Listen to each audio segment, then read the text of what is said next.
What's the millennial question? Apparently, millennials as a generation, which is a group of people who were born approximately 1984 and after, are tough to manage. And they're accused of being entitled and narcissistic and self-interested, unfocused, lazy. But entitled is the big one. And because they confound leadership so much, what's happening is leaders are asking the millennials, what do you want? And millennials are saying, we want to work in a place with purpose, love that. We want to make an impact, whatever that means. We want free food and beanbags. And so somebody articulates some sort of purpose, there's lots of free food and there's beanbags, and yet for some reason, they're still not happy. And that's because they're missing, there's a missing piece. What I've learned is that I can break it down into 4 pieces, right? There are four things, 4 characteristics. One is parenting, the other one is technology, the third is impatience, and the fourth is environment. The generation that we call the millennials, too many of them grew up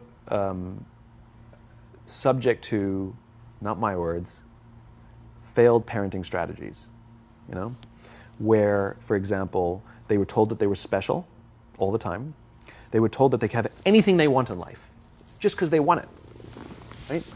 They were told, some of them got into honors classes, not because they deserved it, but because their parents complained. And some of them got A's, not because they earned them, but because the teachers didn't want to deal with the parents. Some kids got participation medals. You got a medal for coming in last, right?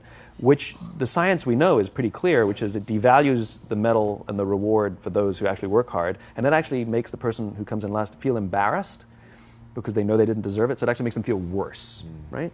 So you take this group of people and they graduate school and they get a job and they're thrust into the real world, and in an instant they find out they're not special, their moms can't get them a promotion, that you get nothing for coming in last, and by the way, you can't just have it because you want it, right? And in an instant, their entire self-image is shattered. And so you have an entire generation that's growing up with lower self-esteem than previous generations. The other problem, to compound it, is we're growing up in a Facebook, Instagram world. In other words, we're good at putting filters on things. We're good at showing people that life is amazing even though I'm depressed, right?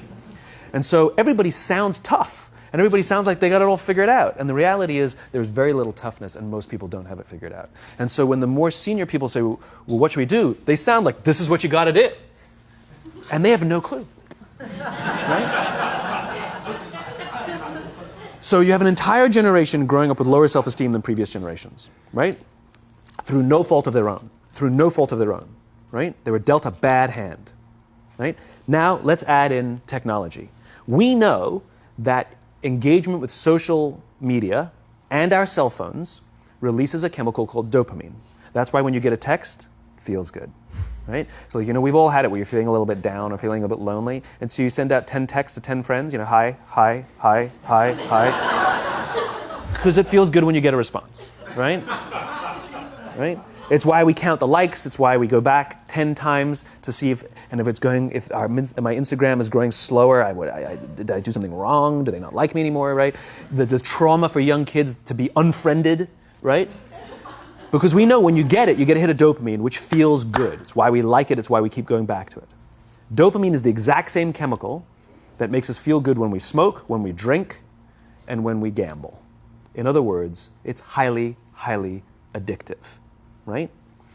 We have age restrictions on smoking, gambling, and alcohol, and we have no age restrictions on social media and cell phones, which is the equivalent of opening up the liquor cabinet and saying to our teenagers, hey, by the way, this adolescence thing, if it gets you down. But that's basically what's happening. Right? That's basically what happened. You have an entire generation that has access to an addictive, numbing chemical called dopamine through social media and cell phones as they're going through the high stress of adolescence. Why is this important? Almost every alcoholic discovered alcohol when they were teenagers. When we're very, very young, the only approval we need is the approval of our parents. And as we go through adolescence, we make this transition where we now need the approval of our peers. Very frustrating for our parents, very important for us. It allows us to acculturate outside of our immediate families into the broader tribe, right? It's a highly, highly stressful and anxious period of our lives, and we're supposed to learn to rely on our friends. Some people, quite by accident, discover alcohol and numbing effects of dopamine to help them cope with the stresses and anxieties of adolescence. Unfortunately, that becomes hardwired in their brains, and for the rest of their lives, when they suffer significant stress, they will not turn to a person, they will turn to the bottle. Social stress, financial stress, career stress, that's pretty much the primary reasons why an alcoholic drinks, right? What's happening is because we're allowing unfettered access to these dopamine-producing devices and media, basically it's becoming hardwired, and what we're seeing is as they grow older, too many kids don't know how to form deep, meaningful relationships. Their words, not mine. They will admit that many of their friendships are superficial. They will admit that their friends, that they don't count on their friends, they don't rely on their friends, they have fun with their friends, but they also know that their friends will cancel on them as something better comes along. Deep, meaningful relationships are not there because they never practice the skill set, and worse, they don't have the coping mechanisms to deal with stress. So when significant stress starts to show up in their lives, they're not turning to a person, they're turning to a device, they're turning to social media, they're turning to these things which offer temporary relief. We know, the science is clear, we know that people who spend more time on Facebook suffer higher rates of depression than people who spend less time on Facebook, right? These things balanced. Alcohol is not bad, too much alcohol is bad. Gambling is fun, too much gambling is dangerous, right? There's nothing wrong with social media and cell phones. It's the imbalance, right? If you're sitting at dinner with your friends and you're texting somebody who's not there, that's a problem. That's an addiction. If you're sitting in a meeting with people you're supposed to be listening to and speaking, and you put your phone on the table, face up or face down, I don't care, that sends a subconscious message to the room that you're just not that important to me right now, right? That's what happens. And the fact that you cannot put it away is because you are addicted, right? If you wake up and you check your phone before you say good morning to your girlfriend, boyfriend, or spouse, you have an addiction. And like all addiction, in time, it'll destroy relationships, it'll cost time, and it'll cost money, and it'll make your life worse, right? So you have a generation growing up with lower self-esteem that doesn't have the coping mechanisms to deal with stress, right? Now you add in the sense of impatience, right? They've grown up in a world of instant gratification. You want to buy something, you go on Amazon, it arrives the next day. You want to watch a movie? Log on and watch a movie. You don't check movie times. You want to watch a TV show? Binge. You don't even have to wait week to week to week, right? I know people who skip seasons just so they can binge at the end of the season, right? Instant gratification. You want to go on a date? You don't even have to learn how to be like, hey. You don't even have to learn and practice that skill. You don't have to be the uncomfortable one who says yes when you mean no and says no when you mean no and yes when you... You don't have to swipe right. Bang, I'm a stud. Right?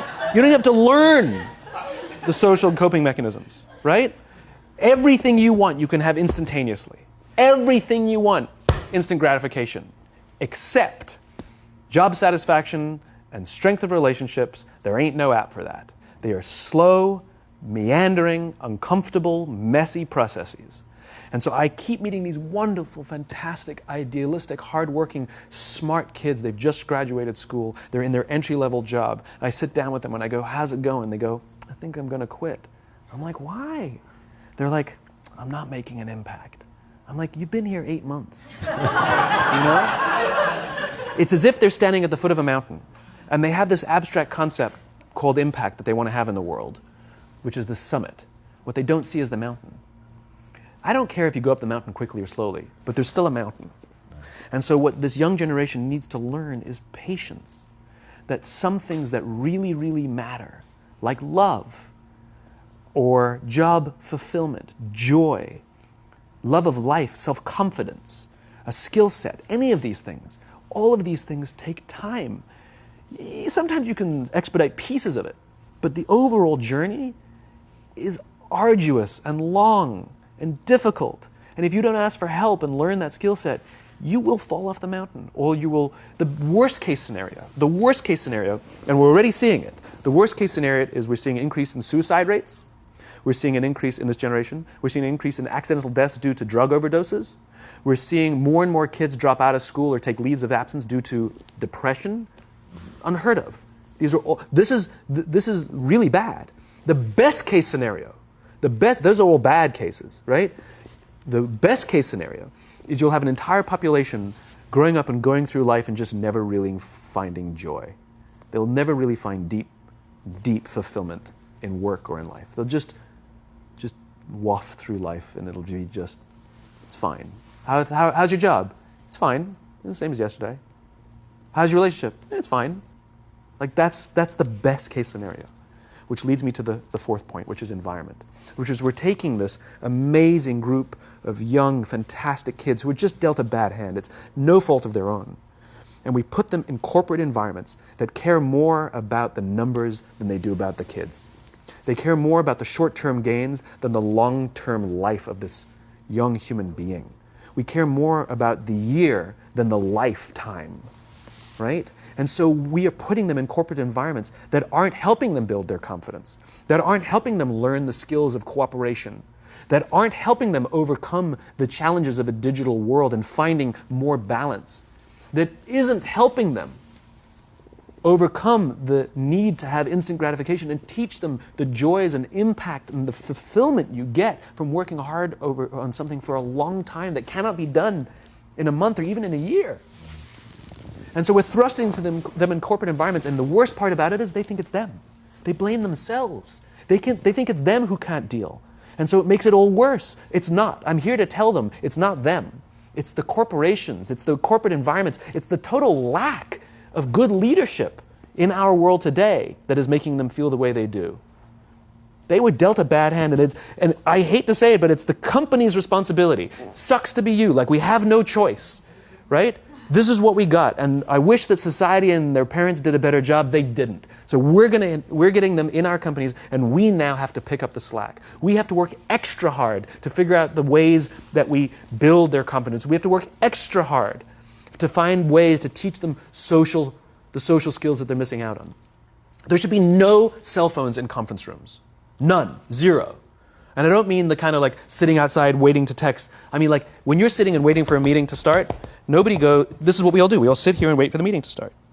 Meeting starting? Okay. And we start the meeting. No, that's not how relationships are formed. Remember we talked about it's the little things?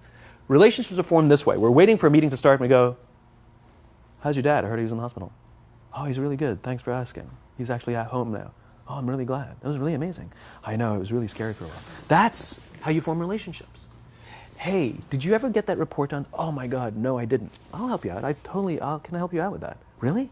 That's how trust forms. Trust doesn't form at an event in a day. Even bad times don't form trust immediately. It's the slow, steady consistency. And we have to create mechanisms where we allow for those little innocuous interactions to happen. But when we allow cell phones in conference rooms, we just, okay, have the meeting. And then my favorite is like when there's a cell phone there and you go like this, you go. It rings and you go. I'm not going to answer that. Like, Mr. Magnanimous, you know? When you're out for dinner with your friends, like, I do this with my friends. When we're going out for dinner and we're leaving together, we'll leave our cell phones at home. Who are we calling? Maybe one of us will bring a phone in case we need to call an Uber or take a picture of our meal. That's what I was saying. Come on. I'm an idealist, but I'm not insane. You know? At a heathen. I mean, it looked really good. We'll take one phone. And so it's like an alcoholic. The reason you take the alcohol out of the house is because we cannot trust our willpower. We're just not strong enough. But when you remove the temptation, it actually makes it a lot easier. And so when you just say, don't check your phone, people literally will go like this. And somebody will go to the bathroom, and what's the first thing we do? Grab the phone. Because I wouldn't want to look around the restaurant for a minute and a half, you know? But if you don't have the phone, you just kind of enjoy the world. And that's where ideas happen. The constant engagement is not where you have innovation and ideas. Ideas happen when our minds wander and we go, and you see something, I bet they could do that. That's called innovation, right? But we're taking away all those little moments, right? You should not, and none of us should charge our phones by our beds. We should be charging our phones in the living rooms, right? Remove the temptation. You wake up in the middle of the night because you can't sleep, you won't check your phone, which makes it worse. But if it's in the living room, it's relaxed, it's fine. But it's my alarm clock. Buy an alarm clock. They cost $8, right? I'll buy you an alarm. Simon, thank you again My so pleasure. much for sharing with My us. pleasure. Man. Thank you This very was much. Really beautiful. Thank you.